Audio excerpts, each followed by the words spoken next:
کاکتۆر فشاری دەرونی چ ڕۆڵێک دەبینێت لە توشبوون بە نەخۆشی شەکرە؟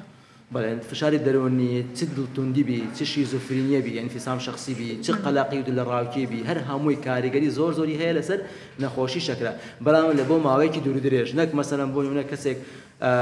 لە های لایف دەژی لە ژیانێکی خۆش دەژی جاری بۆ ڕۆژێک دلی تون بی بڵێ تووشی نەخۆش شەکرێت نە کەسێک ئەگە بۆ ماوەی 5 ساڵ 10 ساڵ لە ناو ژینگەیەکی سترێسفۆل یعنی ژینگەیەکی پڕ لە سترێس پڕ لە قەلاقی لە ڕاوکێ بەڵێ مەترسی زۆری هەیە بۆ ئەوی توش بێت بە نەخۆشی شەکرە ئەویش دەبەرچی میکانیزمەکەی چییە لە کاتی سترێس ئەمە دوو هۆرمۆن دەڕژێ لە جسم هۆرمۆنی کۆرتیزۆل کەوە چ دەکات دەچێت پرۆتینەتەکان شی دەکاتەوە کاربۆهیدرەتەکان شی دەکاتەوە لە قابلیەتی ئینسۆلین نییە ئەو هەمووشی با بڵێن شەکرە باتە ناو ماسوولکەکان و ناو جگەر شەکر بەرز دەبێتەوە هەروەها هۆرمۆنی پێدەنێت ئەدرینالینش بە هەمان شێوە